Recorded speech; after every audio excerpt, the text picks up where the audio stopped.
मीरा धीरे धीरे फिर से लोगों से मिलने जुलने लगी थी। कॉलेज की सहेली ने एक बार कहा, मीरा, तुझसे बातें करके लगता ही नहीं कि तूने इतना बड़ा दुख झेला है। तू तो अब भी वही पुरानी मीरा लगती है।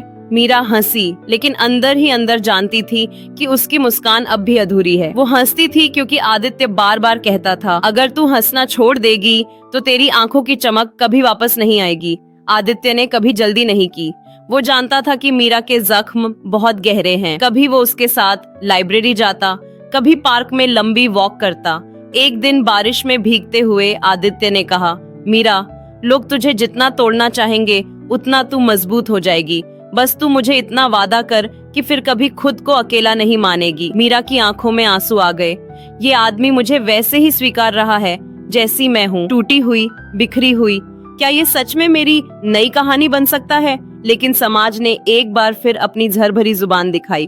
पड़ोस में रहने वाली एक बुजुर्ग महिला ने मीरा को ताना मारा, बेटी, जवान विधवा को ज्यादा बाहर निकलना शोभा नहीं देता, लोग बातें बनाएंगे।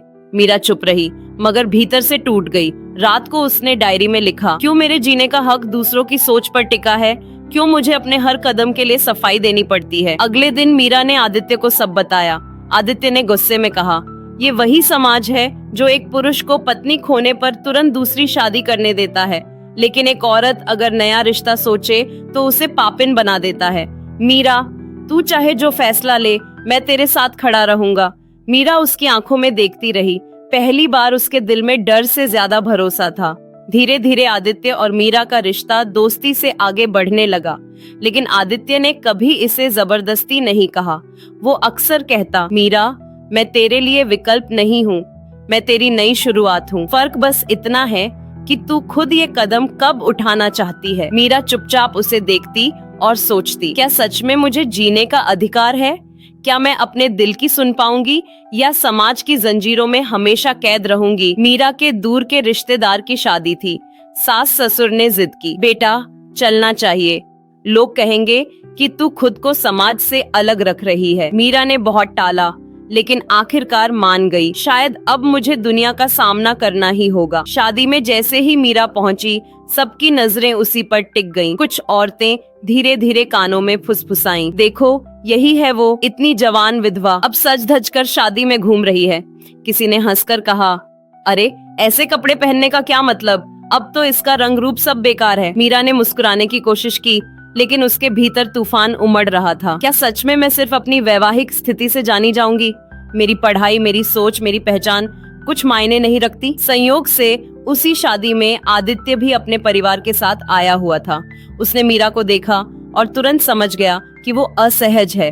वो पास आया और धीरे से बोला, अगर तू चाहे तो चल बाहर बैठते हैं, यहाँ इन लोगों की बातें जहरीली हैं। मीरा ने उसका हाथ थाम लिया, अगर तू ना होता तो शायद मैं इस भीड़ में घुटकर रो पड़ती। शादी की रस्मों के बीच अचानक दूल्हे के चाचा ने ऊंची आवाज में कहा, मीरा बिटिया, तुम क्यों नहीं नाच रही? अरे, जवान लड़कियां तो सबसे आगे होती है नाचने में। फिर व्यंग्य से बोले, या फिर तुम्हें डर है कि लोग कहेंगे विधवा होकर नाच रही है? पूरा हॉल ठहाकों से गूंज उठा। मीरा का चेहरा सुर्ख हो गया, आंखें छलक पड़ी। वो तुरंत उठी और बाहर निकल गई। बाहर आकर वो बेंच पर बैठकर रो रही थी। आदित्य उसके पीछे आया और गुस्से में बोला, मीरा, ये लोग तेरे आंसुओं के लायक नहीं हैं। तू क्यों इनके जहर को अपने भीतर उतार रही है? तू खुद की जिंदगी क्यों इनके फैसलों पर छोड़ रही है? मीरा सिसकते हुए बोली, लेकिन आदित्य, अगर मैं कुछ भी करती हूँ तो समाज मुझे गलत ठहराता है। मैं चाहे जितना भी जीना चाहूँ, ये मुझे जीने नहीं देते। आदित्य ने उसका हाथ कसकर थाम लिया। तो अब वक्त आ गया है कि तू खुद अपने लिए फैसला ले। मीरा, या तो तू इन्हीं के हिसाब से जी और हमेशा घुटती रहे, या फिर खुद के लिए जी और दुनिया को दिखा कि तू टूटी नहीं है। उस रात मीरा देर तक सो नहीं पाई। उसने अपने आप से वादा किया, अब और नहीं, अब मैं अपनी पहचान खुद बनाऊंगी, चाहे दुनिया कुछ भी कहे। शादी से लौटने के बाद मीरा कई दिनों तक चुप रही। आदित्य की बातें उसके दिमाग में गूंजती रहीं। या तो तू इनके हिसाब से जी और घुट, या खुद के लिए जी और ओढ़। आईने में खुद को देखती तो उसे सिर्फ एक उदास, थकी हुई और टूटी हुई लड़की दिखाई देती, लेकिन उसके भीतर कहीं एक चिंगारी भड़क चुकी थी। मीरा ने अपने कॉलेज के दिनों की किताबें खोली। पुराने नोट्स, डायरी और सपनों की लिस्ट देखकर उसकी आंखें नम हो गईं। उसने खुद से कहा, मेरे सपने अभी खत्म नहीं हुए, मैं अभी जिंदा हूँ और जब तक सांस है मैं खुद को साबित कर सकती हूँ। वो देर रात तक पढ़ाई में डूबने लगी। उसका कमरा फिर से पन्नों की सरसराहट और कलम की खटपट से भर गया। मीरा ने ठान लिया वो कंप्यूटर सर्टिफिकेट कोर्स ज्वाइन करेगी और फिर नौकरी ढूंढेगी। सास ससुर को पहले डर था कि लोग क्या कहेंगे, लेकिन मीरा के दृढ़ स्वर ने उन्हें चुप कर दिया। माँ पापा, मैं अब दूसरों की सोच के लिए अपनी जिंदगी नहीं रोकूंगी। अगर समाज मुझे अपवित्र समझता है तो समझे, मैं अपनी पवित्रता खुद परिभाषित करूंगी। उनकी आंखें भर आईं। पापा ने बस यही कहा, बेटा अगर तू उड़ना चाहती है तो हम तेरे पंख बनने में तेरा साथ देंगे। जब मीरा ने कोर्स ज्वाइन किया तो पड़ोस की औरतें फिर ताने मारने लगी, अरे पति मरा और ये अब बाहर घूम रही है, पढ़ाई करेगी नौकरी करेगी, किसके लिए? मीरा चुप रही, लेकिन आदित्य ने सुना तो आग बबूला हो गया। उसने सीधे उन औरतों से कहा, किसके लिए? अपने लिए, और यही सबसे जरूरी है। मीरा को किसी की मोहर की जरूरत नहीं है। मीरा को पहली बार एहसास हुआ कि कोई उसके लिए इतनी मजबूती से खड़ा है। मीरा ने धीरे धीरे कंप्यूटर सीखना शुरू किया। पहले दिन की झिझक, लोगों की निगाहें, समाज की चुगली, सबको अनदेखा कर वो क्लास जाती रही। हर दिन नया कुछ सीखकर उसे लगता जैसे जिंदगी धीरे धीरे मुस्कुराना सीख रही है।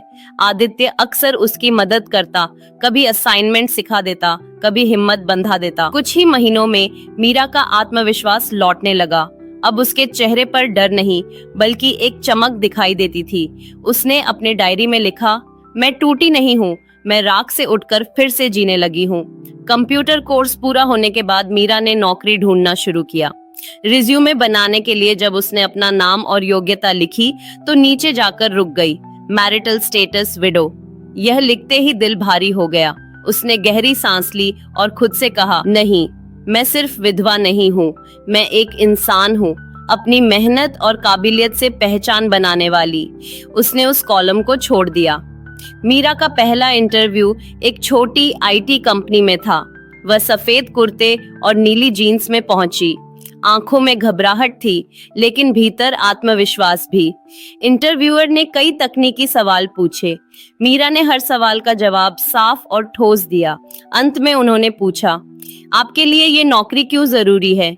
मीरा ने बिना झिझक कहा, क्योंकि मैं फिर से खुद को जीना चाहती हूँ। मैं साबित करना चाहती हूँ कि औरत की पहचान सिर्फ शादी या पति से नहीं होती, उसकी पहचान उसकी मेहनत और हुनर से होती है। कमरे में सन्नाटा छा गया। इंटरव्यूअर मुस्कुराया और बोला, मीरा जी, आपका जवाब हमें सोचने पर मजबूर कर गया। Welcome to the team. जैसे ही मीरा घर पहुंची और नौकरी लगने की खबर दी, सास की आंखों से आंसू झर गए। बेटा, तूने आज आरव का ही नहीं, हम सबका सिर गर्व से ऊंचा कर दिया। पापा ने कहा, आज मेरी बेटी ने साबित कर दिया कि औरत टूटकर भी दोबारा खड़ी हो सकती है। लेकिन बाहर की दुनिया अभी भी वैसी ही थी। पड़ोस की औरतें फुसफुसाईं, देखो देखो, अब ऑफिस जाएगी, पता नहीं किन किन मर्दों से मेलजोल करेगी। मीरा ने इस बार पलटकर जवाब दिया, हाँ करूंगी, क्योंकि मर्दों से मेलजोल सिर्फ गुनाह नहीं होता, काम भी होता है। और अगर औरतें भी अपने पैरों पर खड़ी हों तो शायद ऐसे ताने खत्म हो जाएं। उनके चेहरों पर चुप्पी छा गई। पहली तनख्वाह का चेक हाथ में आते ही मीरा फूट फूट कर रो पड़ी। उसने वो पैसा अपनी माँ और पापा के पैरों में रख दिया। आज मैं फिर से कमाने लगी हूँ, ये सब आपकी वजह से। पापा ने चेक उठाकर उसकी हथेली में रखा और कहा, नहीं बेटा, ये तेरी मेहनत है, अब तू खुद अपनी दुनिया बनाएगी। आदित्य ने भी उसे बधाई दी। मीरा, आज तूने मुझे भी सिखाया है कि जिंदगी कितनी भी मुश्किल क्यों ना हो, अगर इरादे मजबूत हों तो नई शुरुआत हमेशा संभव है। उसकी आंखों में पहली बार मीरा के लिए एक नई चमक थी। मीरा सुबह सुबह उठकर तैयार हुई। हल्की सी सफेद शर्ट और काले ट्राउजर में बालों को सलीके से बांधकर जब वह ऑफिस पहुंची तो दिल की धड़कन तेज थी। ऑफिस की इमारत चमचमाती रही थी। चारों ओर कंप्यूटर स्क्रीन की रोशनी और तेज तेज कदमों की आवाज। रिसेप्शनिस्ट ने मुस्कुराते हुए कहा, वेलकम मीरा जी, आपकी ज्वाइनिंग आज ही है ना? एचआर से मिल लीजिए। मीरा के होंठों पर हल्की मुस्कान आई। उसे खुद पर गर्व हो रहा था। एचआर ने उसे उसकी टीम से मिलवाया। कुछ लोग दोस्ताना थे, कुछ ने बस औपचारिक हाथ मिलाया। एक लड़की रीना ने तुरंत कहा, हाय मीरा, वेलकम, अगर किसी काम में दिक्कत हो तो मुझसे पूछ लेना। पर वहीं एक लड़का विकास तिरछी नजर से बोला, नई आई है, देखते हैं कितना टिकती है। मीरा ने सुना पर अनसुना कर दिया। पहले ही हफ्ते मीरा को एक सॉफ्टवेयर प्रोजेक्ट सौंपा गया। उसे कोडिंग करनी थी और टीम के साथ तालमेल बैठाना था। रात तक वह मेहनत करती रही। घर लौटकर भी लैपटॉप खोलकर बैठी रहती। सास ने प्यार से कहा, बेटा जरा आराम कर ले, तू मशीन नहीं है। मीरा ने मुस्कुराकर कहा, माँ ये सिर्फ नौकरी नहीं है, ये मेरी नई पहचान है। लेकिन जल्दी ही मीरा को समझ आ गया कि काम से ज्यादा मुश्किल है ऑफिस की राजनीति। विकास बार बार उसके काम में गलतियां निकालता। तुम्हारा कोड स्लो है, तुम टीम की रफ्तार बिगाड़ दोगी। कभी कहता, शायद ये नौकरी तुम्हारे बस की नहीं। मीरा चुपचाप सुनती रही, लेकिन अंदर ही अंदर उसने ठान लिया, किसी को मुझे कमजोर साबित नहीं करने दूंगी। प्रोजेक्ट का डेमो क्लाइंट के सामने था। मीरा ने पूरी तैयारी की थी। जब उसने स्क्रीन पर अपना सॉल्यूशन दिखाया, क्लाइंट ने तालियां बजाईं। परफेक्ट, यही चाहिए था हमें। मीरा के बॉस ने मुस्कुराते हुए कहा, good job Meera, you save the project. Vikas के चेहरे का रंग उड़ गया। मीरा ने उसकी तरफ देखा और बस इतना कहा, अब साबित हो गया ना कि मैं यहाँ टिक सकती हूँ। घर आकर मीरा ने सास ससुर और आदित्य को सब बताया। सास ने गले लगा लिया। आदित्य ने भी गर्व से कहा, मीरा आज तूने ये दिखा दिया कि तू सिर्फ जी नहीं रही बल्कि जीत भी रही है। मीरा ने मन ही मन सोचा, हाँ आरव, मैं तुम्हें गर्व महसूस करा रही हूँ। मीरा अब ऑफिस में सबकी नजरों में आ चुकी थी। हर मीटिंग में उसका कॉन्फिडेंस, हर प्रोजेक्ट में उसका परफॉर्मेंस चमकने लगा। बॉस ने एक दिन कहा, मीरा अगले महीने हम एक नया प्रोजेक्ट लॉन्च कर रहे हैं और उसकी लीडर तुम बनोगी। मीरा के पैरों तले जमीन खिसक गई। मैं? लेकिन सर। हाँ तुमने खुद को साबित किया है। मीरा की आंखों में खुशी और डर दोनों थे। इस प्रोजेक्ट में उसके साथ एक नया सीनियर मैनेजर जुड़ा, आर्यन। लंबा, आत्मविश्वासी और बेहद विनम्र। जब पहली बार मीरा उससे मिली, उसने कहा, हाय मीरा, मैंने तुम्हारे बारे में बहुत सुना है। Excited to work together. Meera ने हल्की मुस्कान दी। उसे अजीब सा सुकून महसूस हुआ, जैसे किसी ने पहली बार बिना सवाल किए उस पर भरोसा किया हो। दिन में ऑफिस, रात को घर, दोनों जगह मीरा अपनी जिम्मेदारियां निभा रही थी। सास ससुर हमेशा उसे प्रोत्साहित करते, पर कभी कभी समाज की बातें चुप जाती। किसी रिश्तेदार ने ताना मारा, इतना बाहर घूमना फिरना, अब कौन करेगा शादी तुमसे। सास ने डांट कर कहा, मीरा का जीवन उसकी मेहनत और इज्जत से बनेगा, तुम्हारे तानों से नहीं। मीरा की आंखों में आंसू थे, लेकिन दिल में आत्मविश्वास और भी मजबूत हो गया। प्रोजेक्ट की रातें लंबी होती जा रही थीं। कभी देर रात तक प्रेजेंटेशन बनाना, कभी क्लाइंट कॉल्स। एक रात मीरा बहुत थक गई और उसकी आंखों से आंसू बह निकले। आर्यन ने चुपचाप पानी का गिलास आगे बढ़ाया और कहा, मीरा तुम्हें सब अकेले उठाना जरूरी नहीं है, हम टीम हैं। मीरा ने उसकी आंखों में देखा। वो नजरें बहुत साफ थीं, उनमें कोई स्वार्थ नहीं था, बस भरोसा था। लेकिन उसी रात मीरा ने खुद से सवाल किया, क्या मैं किसी और के करीब जा रही हूँ? क्या ये आरव के साथ धोखा होगा? उसने तुरंत सिर झटका और खुद से कहा, नहीं, मैं सिर्फ अपने काम के लिए मेहनत कर रही हूँ, बस इतना ही। लेकिन दिल कहीं गहराई में एक हलचल महसूस कर रहा था, जिसे शब्दों में ढालना मुश्किल था। मीरा और आर्यन ने मिलकर प्रोजेक्ट को शानदार सफलता दिलाई। कंपनी में उनका नाम गूंजने लगा। पुरस्कार समारोह में जब मीरा का नाम बेस्ट प्रोजेक्ट लीडर के लिए पुकारा गया, तो पूरा हॉल तालियों से गूंज उठा। उसने ट्रॉफी उठाई और आंखें बंद की। आरव, ये जीत तेरे नाम। लेकिन इस सफलता ने समाज को चैन नहीं लेने दिया। रिश्तेदारों के ताने अब और भी जहरीले हो गए। लड़की अकेली रहकर ऑफिस घूम रही है, जरूर किसी के साथ चक्कर होगा। ये बातें सास के कानों तक पहुंची। एक शाम उन्होंने मीरा से कहा, बेटा लोग कुछ भी कहेंगे, लेकिन हमें तय करना है कि हम सच में खुश कैसे रहेंगे। मीरा रो पड़ी। माँ, क्या मेरा हक नहीं कि मैं फिर से जी सकूं? क्या आरव चाहता कि मैं अकेले बर्बाद हो जाऊं? माँ ने उसका हाथ थामा। बिल्कुल हक है, और आरव भी यही चाहता। आर्यन हमेशा मीरा का सहारा बना रहा। उसके चेहरे की उदासी देखते ही समझ जाता। एक रात उसने कहा, मीरा, मैं जानता हूँ तुम्हारा अतीत आसान नहीं है, पर अगर कभी लगे कि तुम फिर से मुस्कुराना चाहती हो तो मैं यही हूँ। मीरा चौंक गई। वो चाहकर भी कुछ नहीं कह पाई। उसके दिल में तूफान था। क्या मैं दोबारा किसी को अपना सकती हूँ? मीरा के सास ससुर ने एक दिन उसे बैठाकर कहा, बेटा, हमने बहुत सोच लिया। हम चाहते हैं कि तू अपनी नई जिंदगी शुरू करे। उम्र बीतने मत दे, हम तेरे साथ हैं। मीरा फूट फूट कर रो पड़ी।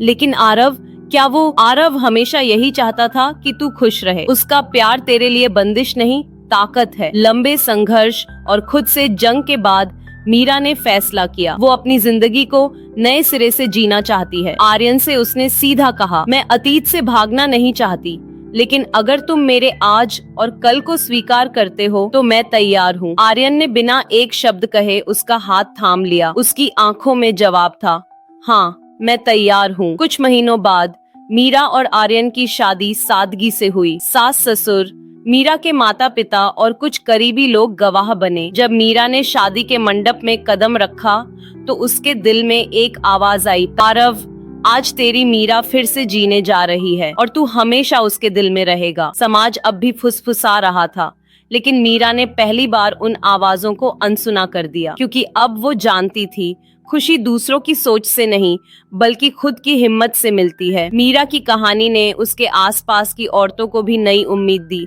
लोग धीरे धीरे समझने लगे कि विधवा या तलाकशुदा होना कोई अपराध नहीं, औरत का जीवन उतना ही कीमती है जितना मर्द का। एक औरत की पवित्रता उसके रिश्तों से नहीं, उसके इरादों से मापी जानी चाहिए। समाज बदलता है जब कोई औरत हिम्मत करके अपनी राह चुनती है। दोस्तों, आपको मेरी ये कहानी कैसी लगी मुझे कमेंट बॉक्स में जरूर बताएं।